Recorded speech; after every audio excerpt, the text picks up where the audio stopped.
Ya, assalamualaikum warahmatullahi wabarakatuh. Saya di sini akan membuat video atau membuat tugas dengan mata kuliah pengantar ilmu komunikasi yang bertema ilmu komunikasi pembangunan. Kali ini saya akan bertanya-tanya atau mewawancarakan salah satu alumni dari UIN Syarif Hidayatullah Jakarta. Halo semuanya, perkenalkan nama aku Zulaika Zara. Aku alumni UIN Syarif Hidayatullah Jakarta, Fakultas Dakwah dan Komunikasi. Jurusanku di Pengembangan Masyarakat Islam tahun 2019. Salam kenal semuanya. Sebelumnya gini, Oke. apa pengertian komunikasi pembangunan? Untuk komunikasi pembangunan itu tuh proses yang komunikasi yang udah terstruktur, yang memanfaatkan media dan juga pesan, dan itu tuh untuk meningkatkan kualitas hidup, sosial, dan juga ekonomi masyarakat, terutama di negara kita yang berkembang di Indonesia. Dan juga terutama tujuannya itu sebenarnya untuk mendorong partisipasi dari masyarakat, lalu untuk mendorong juga inovasi mereka dan pelaksanaan yang lebih berencana untuk pembangunan yang lebih efektif. Terus apa saja ruang lingkup dari komunikasi pembangunan? Kalau untuk ruang lingkup sendiri sebenarnya menciptakan perubahan sosial yang positif, yang pastinya berkelanjutan ya, jadi nggak cuma di satu sisi aja, tapi berkelanjutan sampai bila-bila nanti. Terus juga memberikan pengetahuan supaya mereka tuh bisa mengubah sikap, mengajarkan keterampilan yang diperlukan sama masyarakat, terus juga supaya mereka tuh berpartisipasi aktif.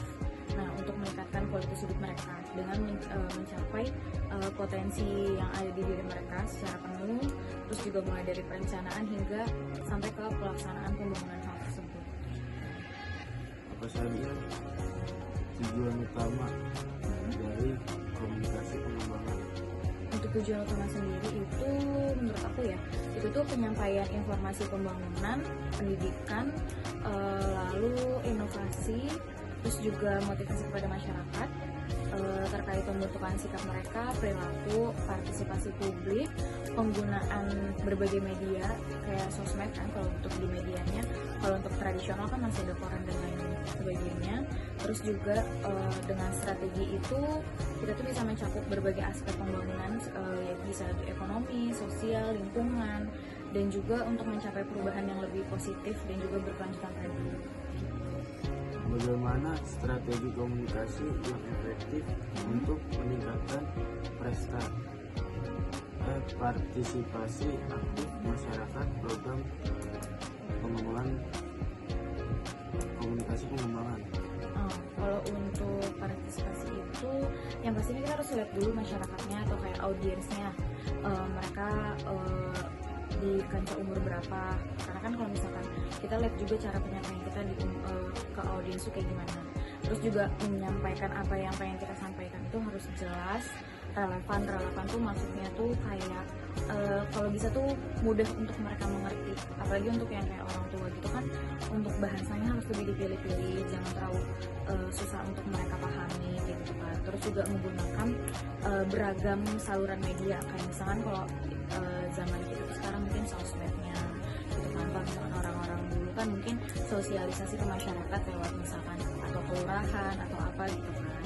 Nah terus menciptakan komunikasi yang dua arah setiap ada sosialisasi, entah itu melalui Instagram ataupun sosialisasi di masyarakat di kelurahan gitu.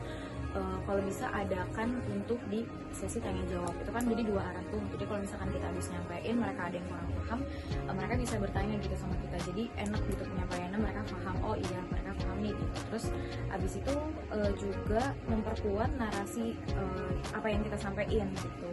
Terus juga jangan lupa setiap ada sosialisasi, entah itu melalui sosmed ataupun secara langsung, jangan lupa melibatkan pemerintah di daerah tersebut, karena itu atau pemerintah lokal ya, pokoknya pimpinan lokal mereka itu tuh sebagai panutan kita ataupun penyambung atau seperti kayak evaluator berkelanjutan gitu loh. Jadi kalau misalkan kita bikin acara ataupun misalkan kita lagi ada komunikasi sosial tentang apapun, kita kedepannya tuh bakal lebih gampang untuk izin ataupun untuk mengumpulkan masyarakatnya gitu, audiensnya, dan juga itu bisa membangun rasa kepercayaan mereka saat kita berkomunikasi sama mereka.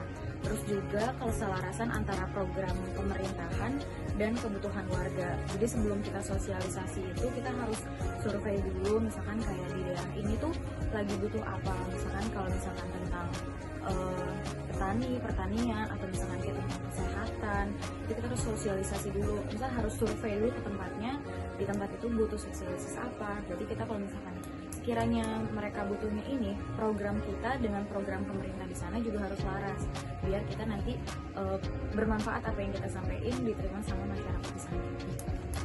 Ya, terima kasih untuk Kakak Zulaika Zahra. Terima kasih atas waktu dan kesempatannya. Oke, kita tutup video kali ini. Assalamualaikum warahmatullahi wabarakatuh.